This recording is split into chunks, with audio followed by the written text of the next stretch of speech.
कोई माए के लाल बाल बांका नहीं कर सकता है। जब समाजवादी पार्टी की सरकार के समय चलता था तो मुख्यमंत्री हो या मुख्य न्यायाधीश, इन सब के काफिले रुक जाते थे और माफिया का काफिला निकलता था। जब हमने कार्रवाई की उस माफिया के खिलाफ और उसको रगड़ करके कोर्ट के सामने प्रस्तुत किया तो उसकी पैंट गीली हो गई थी।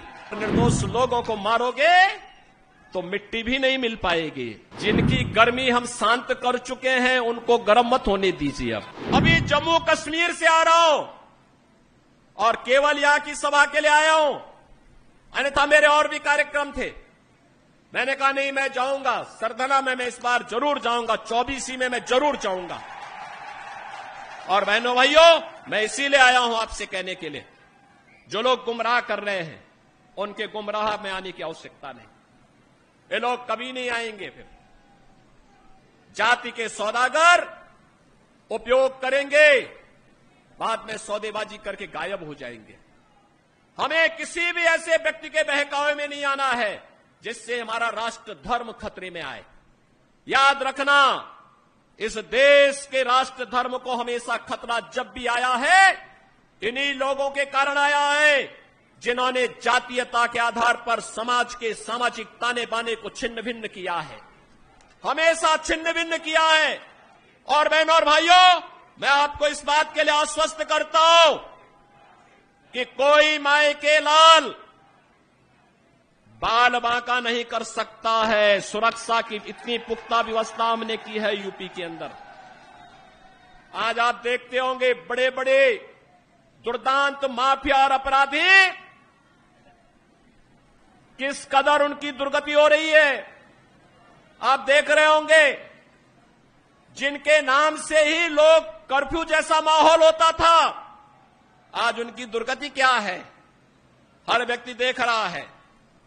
इन माफिया और अपराधियों की स्थिति क्या है आप रोज सोशल मीडिया के प्लेटफॉर्म को उठा करके देखते होंगे।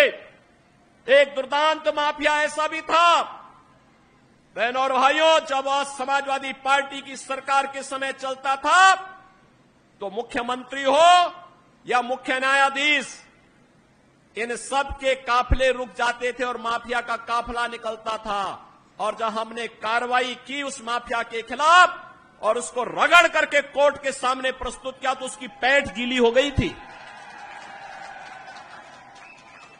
उसकी पैंट गीली हो गई थी। और तब हमने कहा था, उस समय उसको हमने कहा था, कानून को रौंदने वाले, आज कानून कितना बड़ा होता है यह एहसास हो रहा है कि नहीं हो रहा है। और निर्दोष लोगों को मारोगे तो मिट्टी भी नहीं मिल पाएगी। और बहनों और भाइयों, इसीलिए मैं आया हूं आपसे कहने के लिए, देखो, जिनकी गर्मी हम शांत कर चुके हैं उनको गर्म मत होने दीजिए। अब इस क्षेत्र को विकास की मुख्य धारा के साथ जुड़ने दो। उनकी सबकी गर्मी शांत हो गई है, वे गए काम से। और इसीलिए मैं आप सबसे अपील करने के लिए आया हूं कि पूरे देश की एक आवाज है, पूरा देश एक ही स्वर में बोल रहा है। और वह बोल रहा है कि फिर एक बार मोदी सरकार, फिर एक बार, थोड़ा जोर से बोलिए, यहां की आवाज दिल्ली तक पहुंचाइए, फिर एक बार मोदी सरकार। यह मोदी सरकार की जो गूंज पूरे देश के अंदर है, इस पूरी गूंज को घर घर पहुंचाना है।